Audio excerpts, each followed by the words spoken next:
Hi everyone, it's Vicki from Mission Yoga in Alexandria here. I wanted to share with you today a really quick self-myofascial release and acupressure video that is designed for two things. Firstly, tense, tight muscles of the upper trapezius and the glutes, right? Powerful muscles that we're using to walk, to lift weights, to do yoga, to reach behind us and grab something from the car, to pick up kids, to do whatever it is that we do with our bodies. And these are muscles that sometimes get stuck in on mode and tense mode and stress mode. So these two trigger points are going to be relieving from muscles. They are also fantastic in traditional Chinese medicine acupressure to ground your energy.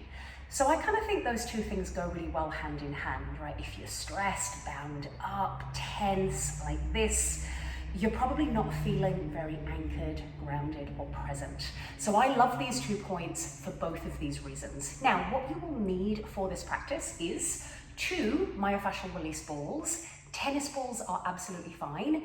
Please just make sure that they are the same size because we're going to be doing 2 sides and it's useful to have balls that are the same size. So just make sure that they are that.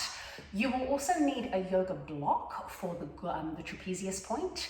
If you don't have a yoga block, a hardback book that is about yay high will do really well. Now, the trigger points that we are going to work on. Firstly, we're going to work on the upper traps. We're going to go from the upper point and work down to really anchor the energy. Now, if you find the corner of your neck and shoulders, so there's my neck, there's my shoulder. If you find the corner of those 2 things, you should be able to, with your first 2 fingers, just grab onto a big chunky flap, if you will.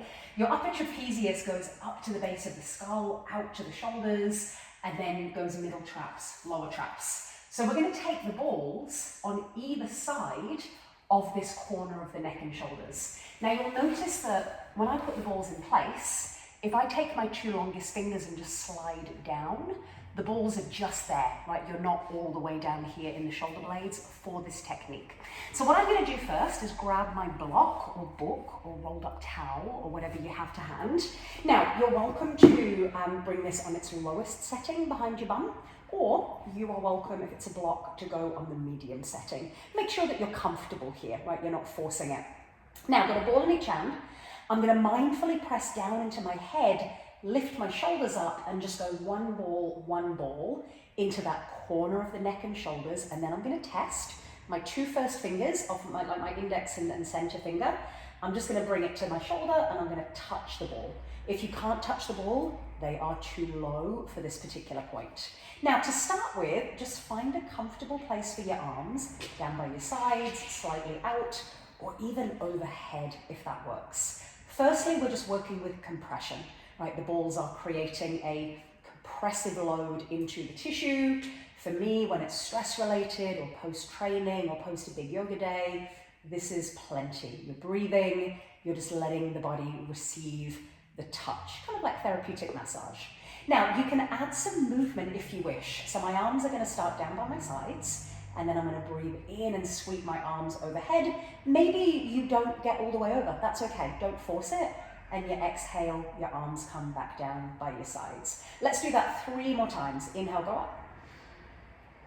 And exhale, come down. Worth noting that you can do this way longer. This is just a little short video to get in and kind of dental floss a couple of tricky areas. Now, the next time your hands reach to the ceiling, like you're reaching up and offering something to your roof, you're going to cross your arms over your chest, give yourself a hug, and just rock a little to the right and rock a little to the left. So you're ever so slightly turning your torso side to side, just to feel the pressure now more on one side, more on the other side.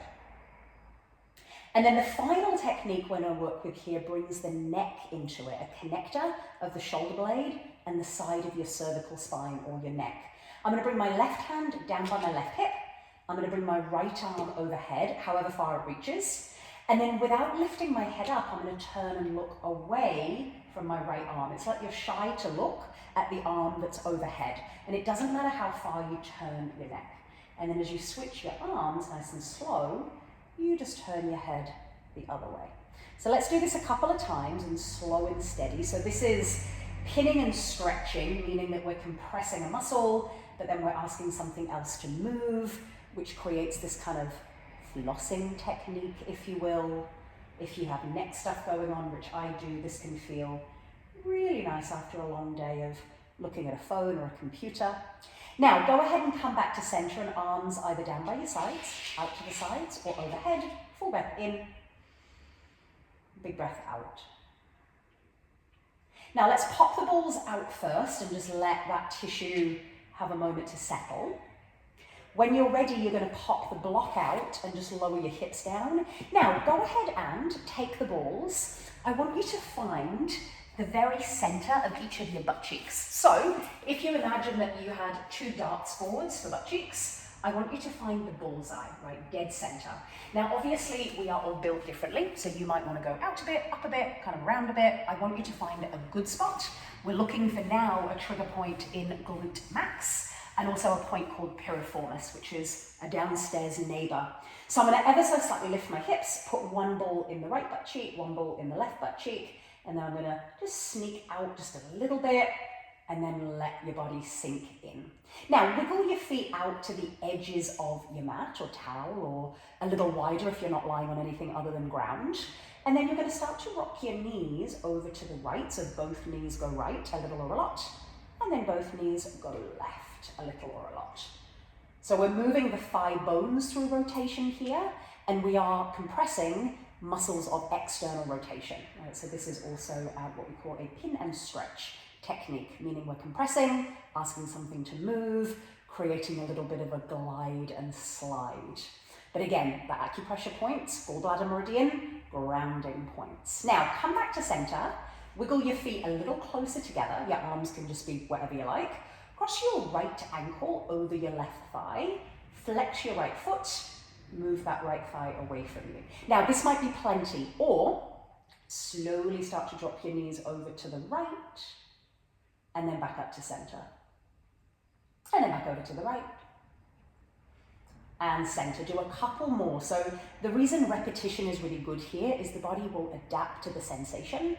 So you may notice that what was a bit spicy at the beginning softens a little bit, just like a massage therapist getting their elbow in and you go, ooh, and then you relax. So it's very much the same thing as that.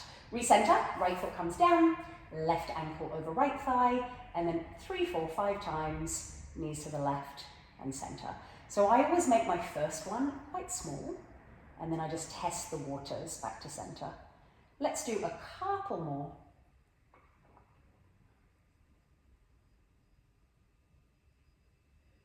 And then come back to center, bring your left foot down, take the balls out. You might want to hug your knees into your chest, give yourself a little squeeze. And then you can roll yourself up. Now, this is a practice that is short enough for you to do every day, right? Particularly if you are a desk dweller, or you look at phones a lot, or you just have a hunchy shoulder situation, or the back line of the body is pulled quite tight. Or again, you're struggling at the moment with things that are pulling you up into your head, and you're struggling to get anchored. So I hope this practice was useful as a little refresher and rejuvenator for tight muscles, and to bring you back to earth. Have a lovely rest of your day, and I look forward to seeing you soon. Thanks everyone. Bye-bye.